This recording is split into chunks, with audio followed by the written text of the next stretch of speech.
सनवाल, असलाम और पिया शहरयार के पास डड के खिलाफ एफआईआर दर्ज करवाने जाते हैं। शहरयार पूरी बात ध्यान से सुनता है और कहता है, सच के साथ खड़ा रहना आसान नहीं होता, लेकिन अंजाम हमेशा सच के हक में ही होता है। एफआईआर की प्रक्रिया शुरू ही होती है कि डड को खबर मिल जाती है कि सनवाल और असलाम उसके खिलाफ खड़े हो गए हैं। डड गुस्से में पुलिस को फ़ोन करता है और असलाम के खिलाफ एक झूठा केस तैयार करवा देता है। कुछ ही देर में पुलिस असलाम के घर पहुंचती है और कहती है, आपको सेठ डड की अमानत वापस ना करने के जुर्म में गिरफ्तार किया जा रहा है। असलाम हैरान रह जाता है, पिया फूट फूट कर रो पड़ती है। सनवाल सवाल करता है, लेकिन पुलिस बिना कुछ सुने असलाम को गिरफ्तार करके ले जाती है।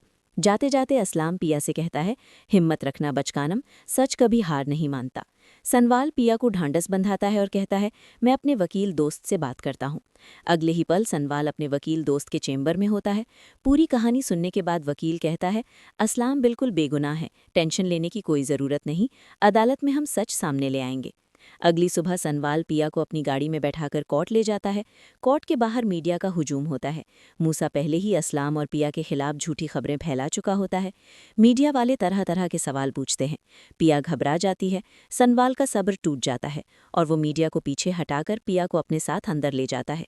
कोर्ट में पेशी होती है। डड के झूठे कागजात देखकर जज असलाम को जुडिशियल रिमांड पर भेज देते हैं। असलाम हवालात चला जाता है। पिया की आंखों के सामने अंधेरा छा जाता है। उधर डड मूसा अपने 2 आदमियों को भेज देता है। कोर्ट से निकलते वक्त जब सनवाल पिया के साथ पार्किंग की ओर जा रहा होता है, तभी पीछे से गोली चलती है। गोली सनवाल के हाथ में लगती है और वो जमीन पर गिर जाता है। पिया चीखते हुए उसके पास दौड़ती है। सनवाल का खून से भरा हाथ देखकर वो पूरी तरह टूट जाती है। पिया तुरंत सनवाल को अस्पताल ले जाती है। डॉक्टर बताते हैं, गोली हाथ को छूती हुई निकल गई है, लेकिन काफ़ी खून बह चुका है, मरीज को तुरंत खून चाहिए। पिया बिना सोचे कहती है, मेरा ब्लड ग्रुप मैच करता है, मेरा खून ले लीजिए। डॉक्टर हैरान होता है, लेकिन तुरंत प्रक्रिया शुरू कर दी जाती है। खून देने के बाद पिया सनवाल के बेड के पास बैठकर रोती रहती है। कुछ देर बाद सनवाल को होश आता है। वो पिया का हाथ पकड़कर कहता है, तुमने मेरी जान बचा ली। सनवाल तुरंत पुलिस में रिपोर्ट दर्ज करवाता है कि उस पर जानलेवा हमला हुआ है। जैसे ही शहरयार को पता चलता है कि इस सब के पीछे सेठ डड का हाथ है और असलाम पर झूठा केस भी उसी ने बनवाया है, वो पुलिस फोर्स के साथ डड के घर पहुंचता है। डड भागने की कोशिश करता है, लेकिन पुलिस उसे गिरफ्तार कर लेती है। अली चीखकर पूछता है, मेरे अब्बू को क्यों गिरफ्तार कर रहे हो? शहरयार कहता है, तुम्हारे अब्बू गरीबों की प्रॉपर्टी पर कब्जा करते रहे हैं, लोगों का हक खाते रहे हैं और झूठे केस बनवाकर बेगुनाहों को फंसाते रहे हैं। कोर्ट में मूसा अपना जुर्म कबूल कर लेता है। डड के खिलाफ सारे सबूत सामने आ जाते हैं। अदालत डड को 10 साल की सज़ा सुनाती है और असलाम को बरी कर दिया जाता है। जब असलाम जेल से बाहर आता है, सनवाल और पिया उसका इंतजार कर रहे होते हैं। असलाम सनवाल को गले लगाकर कहता है, अगर आज तुम साथ ना देते तो मैं टूट चुका होता। इसी खुशी के बीच सनवाल और पिया की शादी का दिन आ जाता है।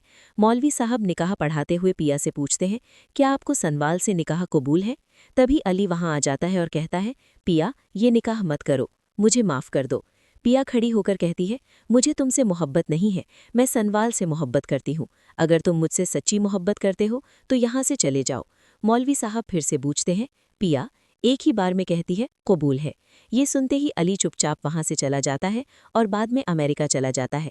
शादी वाली रात सनवाल पिया को डायमंड की अंगूठी पहनाता है और कहता है, तुमने हर इम्तिहान में मेरा साथ दिया है। 1 साल बाद पिया एक बेटे को जन्म देती है। अस्पताल के कमरे में सनवाल अपने बेटे को गोद में लेता है। जाकिया और असलाम की आंखों में खुशी के आंसू होते हैं। सनवाल पिया के पास आकर कहता है, तुमने आज मुझे जिंदगी की सबसे बड़ी खुशी दी।